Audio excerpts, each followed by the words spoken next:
Aduh, penatnya. Ada apa ni? Abang. Ha. Nak makan kat sini tak?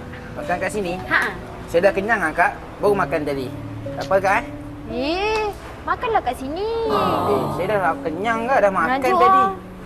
Akak siapa nak merajuk ni? Habis tahu tak nak makan kat sini? Loh. Sudahlah macam tu, Kak. Saya Merajuk lah. Malah. Best ke kedai ni? Best lah. Makanlah sini. Bolehlah. Okeylah. Abang nak duduk mana? Nak duduk mana? Hmm. Take away je lah, Kak. Dah malam dah ni. Saya dah lambat dah ni nak balik rumah. Merajuk lah. Dah, kenapa lagi ni, Kak? Makanlah sini. Kena makan sini juga ke? Yelah. Makan sini. Mana? Duduk sini. Duduk sini? Aduh, yelah. Nak ada apa? Kita ada pizza, ada mac and cheese, ada clam, ada spaghetti, burger. Tapi saya orderkan awak nasi, pasta, burger, mac and cheese dengan... Banyak sangat, Kak. Kak, relax, Kak. Saya kenyang dah ni, Kak. Duit pun tak ada, Kak. Macam mana saya nak makan banyak-banyak ni, Kak? Ya Allah, betul-betul. Merajuk. Merajuk lagi? Kak, tolonglah, Kak. Saya dah datang sini kot. Takkan nak merajuk lagi.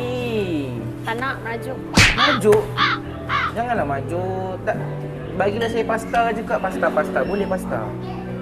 Boleh. Tapi pasta seafood. Spaghetti seafood. Seafood? Ha. Kak, saya legit, Kak. Nanti naik room kata-kata nanti, Kak. Takkan nak makan seafood. Saya ayam boleh lah, ayam ke? Kak. Dah, yelah. Seafood. Satu. Seafood satu. Tunggu sini. Ya. Yeay. Okey, dah siap dah. Ini spaghetti seafood marina. Ya Allah, Kak. Nanti legit macam mana, Kak? Dah, yelah. Saya makan lah, Kak. Tahu pun. Sudu gafu. Alah, makanlah guna tangan. Tangan? Orang Melayu kan. Tangan dengan nasi, Kak. Tak pernah lagi pasta makan pakai tangan. Tak apalah, makan je dia guna tangan. Akak ni kan.